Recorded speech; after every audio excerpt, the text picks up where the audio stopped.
Selamat sore semuanya. Terimalah salam dari agama kita, ilmu budaya. Perkenalkan, nama saya Febrian Yuliana. Pada kesempatan kali ini, saya akan menjelaskan pemahaman saya mengenai konsep ketuhanan yang Maha Esa dalam agama Buddha. Sumber historis makna ketuhanan. Dalam agama Buddha itu tidak dikenal sesosok pencipta bumi maupun manusia. Karena dalam agama Buddha, bumi dan manusia itu terbentuk sebagaimana mestinya dan berjalan dengan sebagaimana mestinya sesuai dengan hukum alam. Di mana hukum alam dalam agama Buddha ini akan berjalan tanpa harus ada yang mengkomandoinya.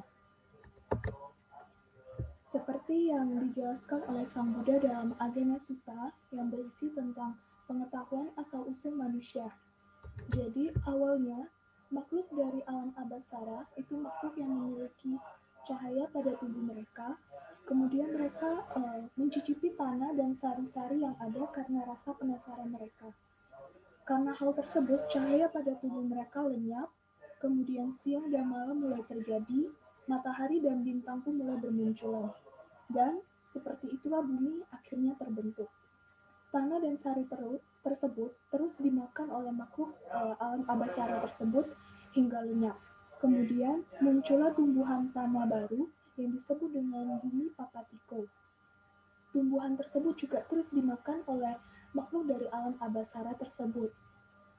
Kemudian lama-kelamaan tumbuhan tersebut pun lenyap dan hilang.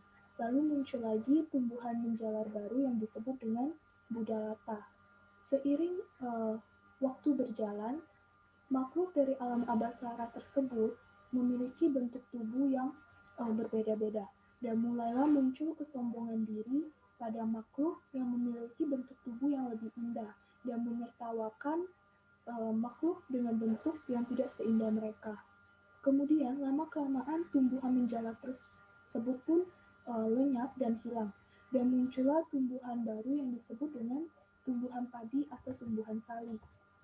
Tumbuhan padi ini dikonsumsi dengan cara diambil pada pagi hari dan diolah untuk makan siang.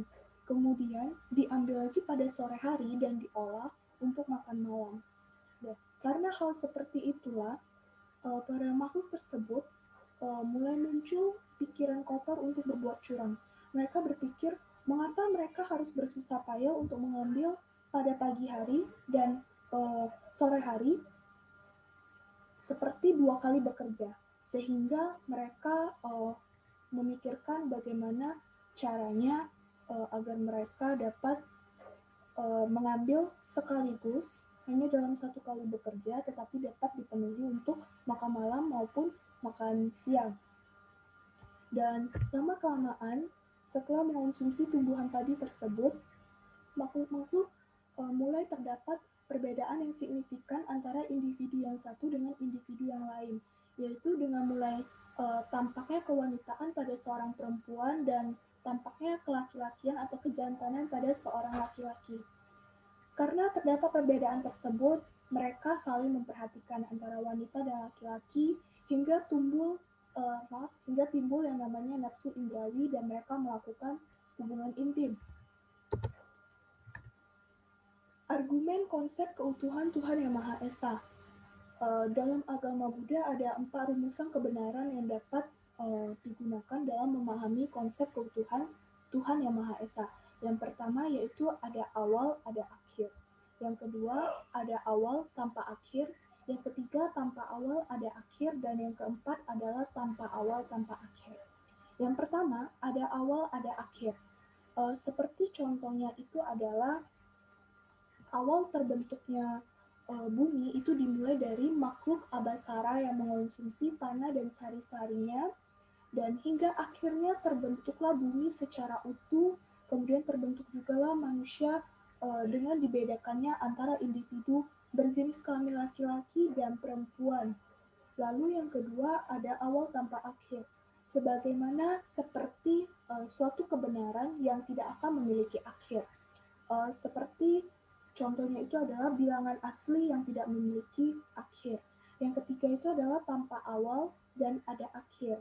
Jadi di sini sebagai contoh itu Kita ketahui dalam agama Sutta, manusia itu berasal dari makhluk abasara yang menikmati tanah dan sari-sari yang ada. Nah, itu adalah akhirnya. Dikatakan tanpa awal karena dari mana pula makhluk abasara tersebut berasal, itu tanpa awal. Yang keempat, itu adalah tanpa awal dan tanpa akhir. Seperti konsep ketuhanan menurut agama Buddha. Tuhan dalam agama Buddha itu adalah Ia yang tidak dilahirkan dan Ia yang tidak diciptakan. Ia bersifat mutlak.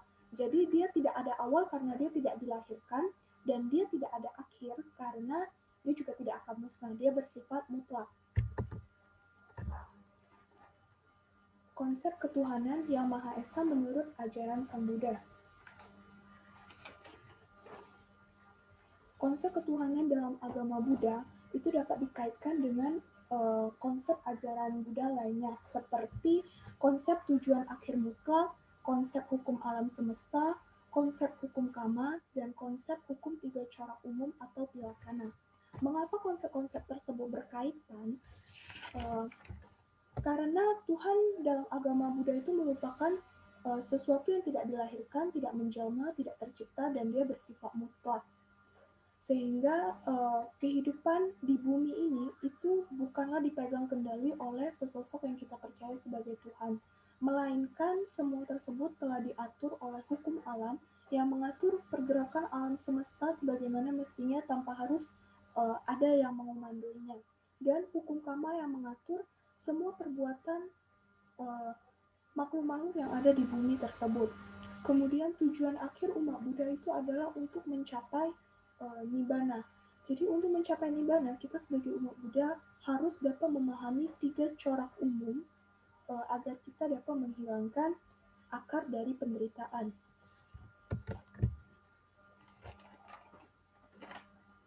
Mungkin sekian dulu presentasi yang dapat saya sampaikan. Untuk kurang lebihnya saya mohon maaf dan terima kasih atas perhatiannya.